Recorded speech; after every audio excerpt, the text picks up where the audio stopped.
Halo, perkenalkan nama saya Larensa Citra dengan NIM 21G10037 dari kelas Akuntansi 1.2. Di sini saya akan membuat video reaction mengenai tugas agama yang sudah diberikan, yaitu dengan meringkas dari bab 5, memahami manusia dan sukacita akibat Pancasila. Yang pertama, siapakah manusia itu? Apakah yang membuat manusia berbeda dengan hewan dan tumbuhan? Indikator utama yang membedakan manusia dan makhluk lain adalah akal budi dan kehendak bebas mereka. Manusia dengan segenap akal budi, perasaan, kehendak mereka mampu berpikir dan bertindak. Khususnya bagi manusia Indonesia, mereka mampu merdeka untuk percaya pada ketuhanan yang Maha Esa sesuai imannya, kemanusiaan yang adil beradab, persatuan Indonesia, musyawarah untuk mufakat dan keadilan sosial bagi seluruh rakyat Indonesia. Manusia tentu tidak bisa sewenang-wenang meskipun merdeka. Manusia memerlukan prinsip yang jelas agar menjadi berperi kemanusiaan. Prinsip ini membedakan manusia yang berperi kemanusiaan dan manusia yang tidak berperi kemanusiaan. Manusia bisa saja memilih menjadi tidak berperi kemanusiaan dengan bertindak kejam tanpa memegang prinsip-prinsip moralitas dan harmoni ciptaan Tuhan seperti halnya predator atau hewan karnivora lainnya.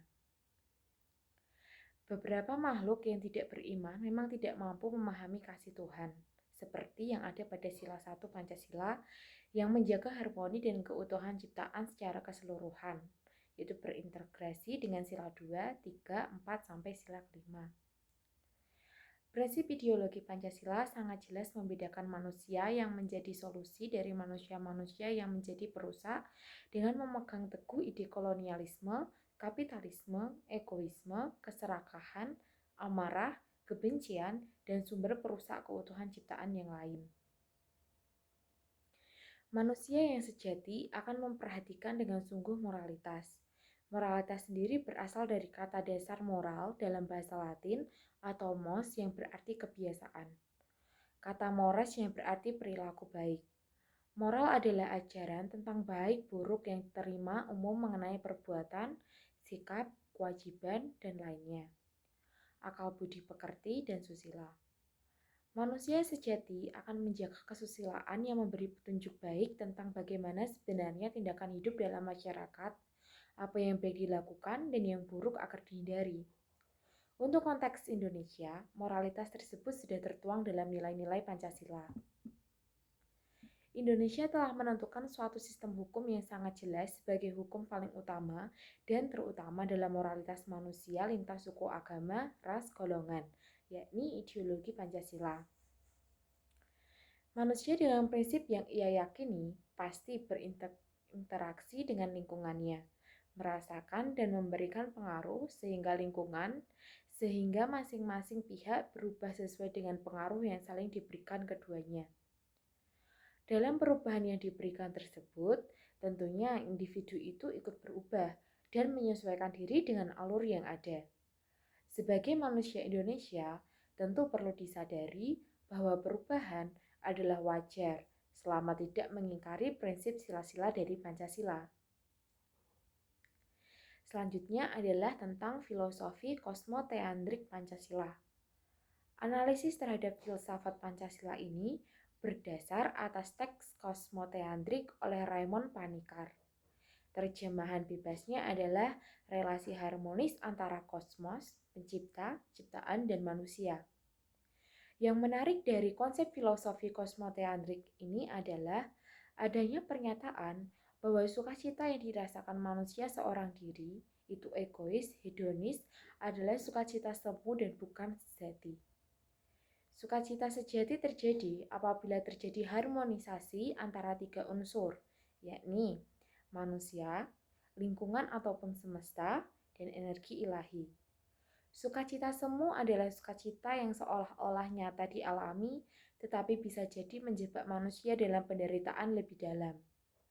Nah, ciri utama dari sukacita semu adalah sukacita yang dirasakan seorang diri saja, tanpa melibatkan unsur semesta dan energi ilahi. Kata Yunani untuk sukacita adalah cara, yang berasal dari kata karis, yaitu kata Yunani untuk rahmat atau langen. Dalam kaitan ini, Sukacita atau cara dihasilkan oleh rahmat atau charis atau dihasilkan oleh energi ilahi. Ideologi Pancasila lahir untuk memberi sukacita bagi semua golongan rakyat Indonesia yang pernah mengalami penindasan dan perendahan martabat oleh bangsa lain selama berabad-abad. Jadi, sukacita yang dihasilkan oleh Pancasila ini bukan kebahagiaan manusia yang sesaat saja, melainkan sukacita sejati yang bersumber dari relasi intens dengan Sang Ilahi. Selanjutnya ada konsekuensi dari sukacita Pancasila. Kata pertama yang menjadi konsekuensi cara atau sukacita Pancasila yang bersifat kosmoteandrik adalah kata agape. Kata agape sendiri diterjemahkan dalam terjemahan baru sebagai kasih akan semua orang. Agape menunjukkan kehendak hati yang murah hati dan tidak dikuasai, yang selalu menginginkan kebaikan orang lain tanpa peduli apa yang dilakukan orang itu. Sukacita karena agape tidak didapatkan karena kepuasan individu atau kemenangan atas suatu kompetisi atau pengakuan orang lain atas kehebatan pribadi, melainkan sukacita yang lebih menggambarkan kasih energi ilahi yang tanpa pamrih kepada dunia ini, kepada rakyat Indonesia secara adil. Kata berikutnya yang terkait dengan sukacita adalah bahasa Yunani yaitu eirene, yang berarti damai sejahtera. Damai sejahtera ini adalah keadaan istirahat yang tenang. Kata aslinya dalam bahasa Yunani eirene merupakan terjemahan dari kata bahasa Ibrani yaitu shalom, yang berarti berdamai dengan diri, sesama, dan semesta. Berikutnya yaitu untuk menjelaskan sukacita Pancasila adalah kesabaran dalam bahasa Yunani aslinya makrotumia terdiri dari dua kata, makros atau panjang dan tumos temperamen yang memberikan makna kelunakan, mau menanggung, panjang sabar, tabah, dan tahan menderita. Juga termasuk dalam kata makrotomia ini kekuatan untuk menanggung aniaya dan perlakuan buruk. Menggambarkan orang yang memiliki kemampuan untuk membalas dendam, tetapi sebaliknya memilih untuk menahan diri. Hal inilah yang menyebabkan musyawarah untuk mufakat lebih diutamakan dalam Pancasila daripada debat demokrasi liberal. Selanjutnya ada permasalahan sukacita Pancasila dalam konteks ontologis. Konsep dan rencana membangun sukacita kosmoteandrik yang sangat rapi bisa saja gagal apabila manusia tidak mampu berelasi dengan unsur penting dalam ontologis, baik materialisme maupun idealisme, yakni budaya. Yaitu yang pertama, ada pemahaman budaya. Budaya dilahirkan dan dikembangkan untuk mengatasi masalah manusia dan diusahakan bersama oleh komunitas sosial dan bukan sendirian. Sukacita Pancasila baru akan mampu lahir bersama budaya sejauh hadir bersama solusi bagi kemanusiaan. Sukacita Pancasila sejati akan muncul apabila solusi tersebut memberi harmoni terhadap hubungan kosmoteandrik, manusia, semesta, energi ilahi. Misalnya, manusia mempunyai krisis ekonomi. Manusia bisa memecahkan masalahnya dengan bekerja sama secara sistem atau budaya gotong royong, atau kapitalisme atau sosialisme dan seterusnya. Chain membagi budaya dalam masyarakat menjadi 3 level, mulai dari level yang paling kasat mata sampai level yang tidak terlihat dan hanya bisa dirasakan. Yang pertama ada artefak atau karya tangan, yaitu struktur, bentuk dan proses yang bisa dilihat secara kasat mata, dirasakan langsung dan didengar dari suatu komunitas manusia. Yang kedua ada espouse value, yaitu strategi, tujuan, dan filosofi suatu komunitas manusia. Dan yang terakhir ada underlying assumption, yaitu pikiran, perasaan, persepsi, keyakinan yang kebenarannya disadari atau tidak disadari sebagai sumber utama dari nilai-nilai dan tindakan dari anggota organisasi. Lalu ada bagaimana mengkaji budaya sukacita Pancasila hidup dan berkembang. Sukacita Pancasila apabila ingin bertumbuh dan berkembang memerlukan berbagai proses interaksi.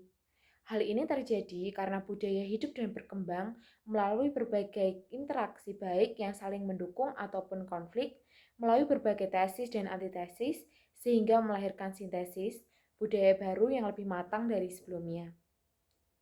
Hasil yang diperoleh dari penilaian Edgar ini adalah bahwa budaya merupakan usaha manusia untuk mencari akar masalah dan menjawab masalah dalam kelompok masyarakat. Dalam bahasa sederhananya, andaikan saja masyarakat tersebut dipenuhi oleh orang yang berbudaya sukacita Pancasila, yang tidak menghayati sila-sila Pancasila, mampu menempatkan diri, yang tahu cara bersikap menghormati orang lain, dan yang berbeda suku, agama, ras maupun golongan, berbahasa Indonesia dengan jujur, maka ideologi Pancasila akan eksis. Dari definisi Edgar, penulis memberi perspektif bahwa definisi sukacita Pancasila dipandang sebagai suatu yang selalu dinamis, bukan sesuatu yang kaku dan statis. Sukacita Pancasila tidak diajarkan sebagai sebuah kata benda, kini lebih dimaknai sebagai suatu kata kerja yang dihubungkan dengan kegiatan manusia.